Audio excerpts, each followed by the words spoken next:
रूस यूक्रेन जंग में जब से खबर आई है कि यूक्रेनी सैनिकों ने 1000 से ज्यादा उत्तर कोरियाई सैनिकों को मार डाला है, उसके बाद से ही उत्तर कोरिया ने अब सुप्रीम लीडर वहां के किम जोंग उन का गुस्सा 7वें आसमान पर पहुंच चुका है। किम ने एक टॉप लेवल की मीटिंग में ऐलान कर दिया है कि अब 1 लाख कोरियाई सैनिक रूस जा रहे हैं, जो चुन चुन कर वहां यूक्रेनी सैनिकों को मारेंगे। जब से यह खबर जेलेंस्की को पता चली है, ऐसे में जेलेंस्की के होश उड़े हुए हैं।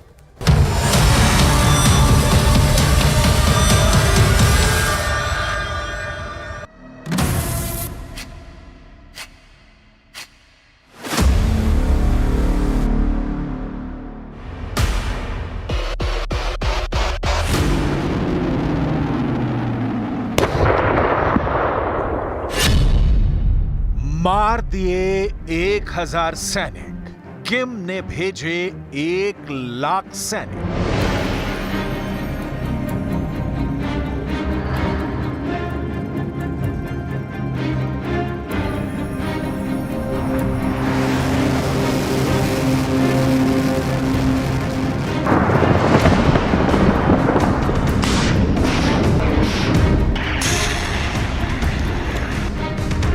एक 1038 दिन के युद्ध में पहली बार जेलेंस्की को यह एहसास हुआ है कि रूस के साथ साथ उत्तर कोरिया के सैनिक यूक्रेनी सैनिकों के लिए नासूर बनते जा रहे हैं।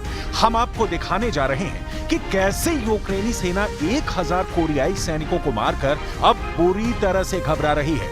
हम आपको रूस यूक्रेन युद्ध के वो 5 खतरनाक अपडेट दिखाने जा रहे हैं, जिससे साबित हो जाएगा कि पुतिन को अगर जरूरत पड़ी तो वो यूक्रेन जंग जीतने के लिए अगले 45 दिन के अंदर यूक्रेन और नाटो देशों पर बड़ा परमाणु हमला कर सकते हैं। इन 3 तस्वीरों से समझ लीजिए कि यूक्रेन के साथ साथ अमेरिका, ब्रिटेन, फ्रांस, जर्मनी समेत नाटो के 32 देश कैसे पुतिन से युद्ध में हार रहे हैं। पुतिन ने उत्तर कोरिया के सुप्रीम लीडर किम के सैनिकों के जरिए पूर्वी यूक्रेन में भीषण तबाही मचाई है।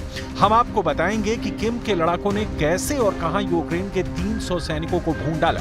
इसके अलावा हम आपको ये भी दिखाएंगे कि पुतिन ने किस तरह से पूर्वी यूक्रेन के 60% इलाके पर कब्जा कर लिया है। और इन दोनों खबरों से ज्यादा खतरनाक वो खबर भी दिखा रहे हैं जिसमें अमेरिका ने रूस के खिलाफ अपनी डार्क ईगल मिसाइल को रूस की हाइपरसोनिक और एशनिक मिसाइल के खिलाफ युद्ध में उतार दिया है। यानी अब पूर्वी यूक्रेन का प्रचंड युद्ध परमाणु युद्ध के बेहद करीब पहुंच चुका है।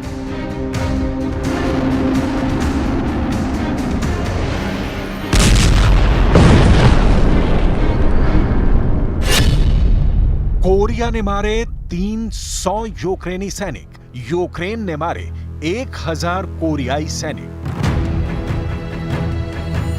यूक्रेनी सेना के दावों के मुताबिक नवंबर से 28 दिसंबर 2024 के दौरान रूस की तरफ से लड़ रही उत्तर कोरियाई सेना को भारी नुकसान उठाना पड़ा है। दावा किया गया है कि यूक्रेनी सेना ने 1000 से ज्यादा कोरियाई सैनिक मार दिए हैं। राष्ट्रपति जेलेंस्की यहां तक दावा कर रहे हैं कि कोरियाई सैनिकों को पुतिन चारों तरफ से इस्तेमाल कर रहे हैं।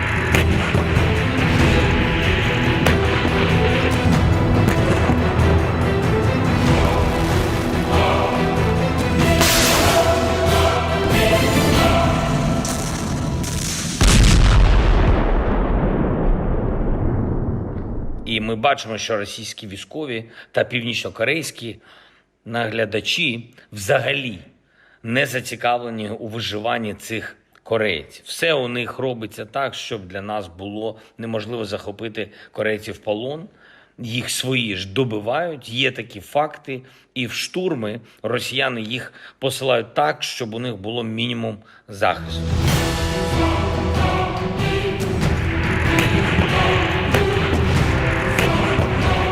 इधर दक्षिण कोरिया की खुफिया एजेंसियों ने हैरान करने वाला दावा किया है। दावे के मुताबिक उत्तर कोरिया के सबसे अच्छे 1 लाख सैनिक रूस भेजे जा रहे हैं। उत्तर कोरिया के इन 1 लाख सैनिकों को कोरिया रूस भेज रहा है ताकि यूक्रेनी सेना के बड़े मोर्चों को तबाह किया जा सके।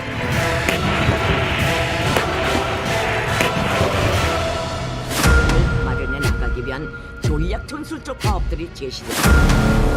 सर आप इस वीडियो को देखिए। इस वीडियो में उत्तर कोरिया के supreme leader Kim Jong Un बेहद जोश और गुस्से में है। किम ने दक्षिण कोरिया, अमेरिका, जापान पर सीधे हमले की धमकी दी है।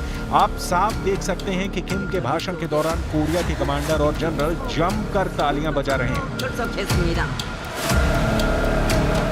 ये वही कोरियाई कमांडर और अफसर हैं जो उत्तर कोरिया से 1 लाख सैनिकों को रूस भेजने का इंतजाम कर रहे हैं। दावा किया गया है कि किम ने इस हाई लेवल मीटिंग में रूस यूक्रेन जंग को लेकर ऐलान किया है कि हम आखिरी दम तक इस जंग को लड़ेंगे। 여기 속에 자기의 책임적인 사업을 성과적으로 결석했습니다. 33 महीने से ज्यादा की जंग में राष्ट्रपति जेलेंस्की ने जंग का हर पैंतरा पुतिन के खिलाफ इस्तेमाल कर लिया है, लेकिन अभी तक ना तो अमेरिका और ना ही नाटो के 32 देश पुतिन के रूस पर भारी साबित हुए हैं। जंग की सबसे बड़ी और ताजा खबर तो और भी हैरान करने वाली है। खबर है कि उत्तर कोरिया के सैनिकों ने रूस के कुर्स्क इलाके में यूक्रेनी सेना पर भीषण हमला कर दिया है। अभी तक यूक्रेन के जनरल दावा कर रहे थे कि उत्तर कोरिया के सैनिक डरपोक और भगोड़े हैं, लेकिन जिस तरह से किम के सैनिकों ने यूक्रेनी सेना को मारा और खदेड़ा, उसे जानकर आप हैरान रह जाएंगे। 6 अगस्त 2024 से यूक्रेनी सेना ने रूस के कुर्स्क में बहुत बड़े इलाके पर कब्जा शुरू कर दिया था, लेकिन सिर्फ 70 दिन के अंदर रूसी और उत्तर कोरियाई सैनिकों ने कुर्स्क में यूक्रेन की बढ़त को पूरी तरह से रोक दिया है। रिपोर्ट्स के मुताबिक कुर्स्क क्षेत्र में यूक्रेनी सैनिकों से उनका पहला गांव किम के सैनिकों ने छीन लिया है। 6 और 7 दिसंबर के बीच उत्तर कोरियाई सैनिकों ने यूक्रेनी सेना पर भीषण हमले करते हुए कुर्स्क के प्लेखो गांव पर कब्जा कर लिया।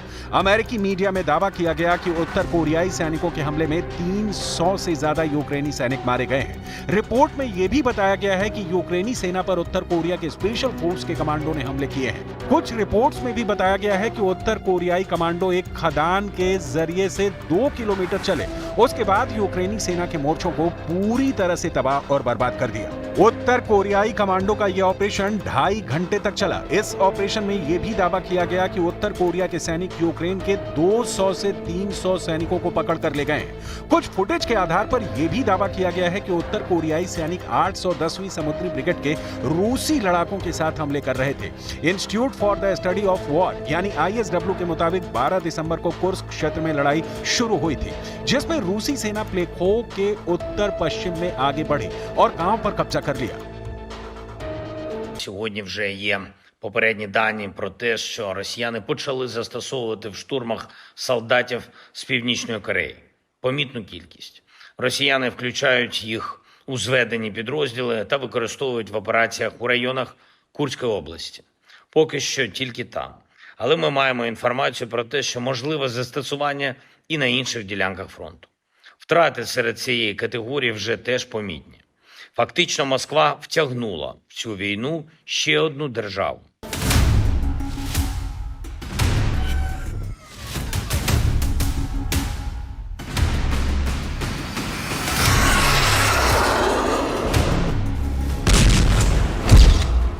%60 पर कब्जा, हार गए पूर्वी यूक्रेन। इस वक्त रूस की वायुसेना, मिसाइल और ड्रोन ब्रिगेड, टैंक और तोपखाना पूर्वी यूक्रेन में भयंकर तबाही मचाए हुए हैं। रूस के इन हमलों को यूक्रेनी एयर डिफेंस रोक नहीं पाए हैं। रूसी वायुसेना ने यूक्रेन में हवाई हमले किए हैं, मिसाइलों से हमला किया है, यूक्रेन के 3 एयरपोर्ट को निशाना बनाया है। एयरपोर्ट पर यूक्रेनी पायलट F-16 की ट्रेनिंग ले रहे हैं। वहीं पर रूसी हवाई हमले हुए हैं। रूस की पैदल सेना, टैंक और तोपखाना ब्रिगेड ने पूर्वी यूक्रेन के डोनेस्क और लुहांस्क में तबाही मचा कर रख दी है। जरा देखिए कि पिछले 18 घंटे में यूक्रेन पर रूसी हमलों से जुड़ी कौन कौन सी बड़ी खबरें और दावे सामने आए हैं। यूक्रेन के राष्ट्रपति जेलेंस्की ने खुद माना है कि पूर्वी यूक्रेन में रूस ने पिछले 18 घंटे में कायामती हमले किए हैं। जेलेंस्की ने मीडिया को जानकारी देते हुए कहा है कि रूसी सेना ने पूर्वी यूक्रेन के इलाके में 94 क्रूज और बैलिस्टिक मिसाइलों से भयानक हमला किया है। इसके अलावा यूक्रेनी सेना का कहना है कि रूस ने 200 लड़ाकू ड्रोन से हमले किए हैं। हालांकि जेलेंस्की दावा कर रहे हैं कि रूस की 94 मिसाइलों में से 81 मिसाइलों को यूक्रेनी सेना ने तबाह कर दिया है। लेकिन मौके पर मौजूद जो हालात दिख रहे हैं वो यूक्रेनी सेना सेना की पोल खोल रहे हैं। यूक्रेन के पावर स्टेशनों को रूसी हमलों में जबरदस्त नुकसान पहुंचा है। इसके अलावा पूर्वी यूक्रेन के डोनेस्क और लुहांस्क में रूसी सेना बहुत बड़े इलाके पर कब्जा करने में सफल हुई है। रूसी दावों के मुताबिक रूस ने डोनेस्क के 60% हिस्से पर अपना कब्जा जमा लिया है। यूक्रेन पर आक्रमण के बाद ये रूसी सेना की सबसे तेज प्रगति मानी जा रही है। हम आपको बता दें कि डोनेस्क को पूर्वी यूक्रेन का प्रवेश द्वार कहा जाता है। अब यूक्रेन पूर्वी मोर्चे पर बुरी तरह से कमजोर हो चुका है। रूसी सेना चासीव यार शहर पर कब्जा करने के लिए तेजी से आगे बढ़ रही है। एक रूसी समर्थक ब्लॉगर यूरी पोडोल्याका ने तो यहां तक दावा किया है कि रूसी सेनाएं यूक्रेनी शहर प्रोक्रोप्स से केवल 1.5 किलोमीटर दूर रह गई हैं। यानी यूक्रेन के प्रोक्रोप्स शहर रूसी सेना अगले कुछ घंटों में कब्जा कर सकती है। ओपन सोर्स मैप्स के मुताबिक रूस ने अमेरिकी राज्य वर्जीनिया के आकार के बराबर यूक्रेन के एक हिस्से पर कब्जा कर लिया है। Це була сьогодні одна з найбільших російських атак проти нашої енергетики. 94 ракети різних типів, і крилаті, і балістичні. 81 збили. Також було майже 200 ударних дронів. Загалом ми бачимо, що росіяни намагались перенавантажити нашу ППО, як вони і завжди це роблять, в таких масованих ударах. І також вони спеціально чекали морозної погоди, щоб зробити гірше для людей. Удар відбувся якраз під похолодання. आमने सामने रूस और America, Oreshnik versus dark eagle missile. हारते यूक्रेन को बचाने के लिए अमेरिका की बाइडेन सरकार भी पूरा जोर लगा रही है। हम आपको आगे बताएंगे कि रूस ने यूक्रेन के किस इलाके पर 60% तक कब्जा कर लिया है। लेकिन उससे पहले यह जान लीजिए कि अमेरिका रूस की नई हाइपरसोनिक मिसाइल ओरेश्निक को मात देने के लिए किस मिसाइल से हमला करने जा रहा है। अमेरिकी मीडिया की रिपोर्ट के मुताबिक अमेरिका ने जंग के मैदान में अब super hypersonic missile dark eagle को रूस के खिलाफ उतार दिया है। हम आपको बता दें कि रूस ने 21 नवंबर 2024 को अपनी नई हाइपरसोनिक मिसाइल ओरेश्निक से यूक्रेन के नीप्रो शहर पर हमला करके तहलका मचा दिया था। पुतिन ने हाइपरसोनिक ओरेश्निक मिसाइल पर दावा किया था। ओरेश्निक मिसाइल किसी परमाणु मिसाइल से जरा भी कम नहीं है। इस मिसाइल ने यूक्रेन, अमेरिका और नाटो के होश उड़ा दिए थे। रूस के विदेश मंत्री सर्गेई लावरोव ने तो डंके की चोट पर कह दिया है कि अगर परमाणु युद्ध होता है तो इसके लिए अमेरिका और नाटो सीधे तौर पर जिम्मेदार होंगे। रूस के विदेश मंत्री सर्गेई लावरोव कई बार यूक्रेन, अमेरिका, फ्रांस और जर्मनी, ब्रिटेन को परमाणु चेतावनी दे चुके हैं। इस धमकी का असर ब्रिटेन पर साफ दिखने लगा है। ब्रिटेन के रक्षा मंत्री एलियस्टर कांस ने सनसनीखेज दावा करते हुए न सिर्फ ब्रिटेन बल्कि नाटो की भी पोल खोलकर रख दी है। ब्रिटेन के रक्षा मंत्री एलियस्टर कांस ने रूस यूक्रेन युद्ध को लेकर बहुत गंभीर चेतावनी ब्रिटेन और ब्रिटिश सेना को दी है। रक्षा मंत्री एलियस्टर कांस ने दो टूक कहा है कि अगर ब्रिटेन की रूस के साथ सीधी जंग होती है तो ऐसे युद्ध में ब्रिटेन और ब्रिटेन की सेना का वजूद 6 महीने से 1 साल में पूरी तरह से मिट जाएगा। लंदन के पूर्व सैनिकों के एक सम्मेलन में रक्षा मंत्री एलियस्टर कांस ने साफ कहा है कि रूस यूक्रेन जंग में हर दिन 1500 रूसी सैनिक मारे या घायल हो रहे हैं। अगर ऐसे युद्ध में ब्रिटेन फंस गया तो यकीन कीजिए कि ब्रिटिश सेना 6 महीने से 1 साल में पूरी तरह से नष्ट हो जाएगी। हैरानी की बात तो यह है कि हारते यूक्रेन को जिताने के लिए जाते जाते राष्ट्रपति बाइडेन अरबों रुपए दे रहे हैं। अमेरिकी मीडिया के मुताबिक अमेरिका ने यूक्रेन को 4.2 हजार करोड़ की सैन्य सहायता का ऐलान कर दिया है। इन पैसों से यूक्रेन को ज्यादा घातक हथियार और मिसाइल देने की तैयारियां हो रही हैं। लेकिन पुतिन की रूसी सेना जिस तेजी से यूक्रेन पर हमले कर रही है उससे साफ है कि यूक्रेन का अंत शुरू हो चुका है, जिसे अब अमेरिका भी नहीं रोक पाएगा।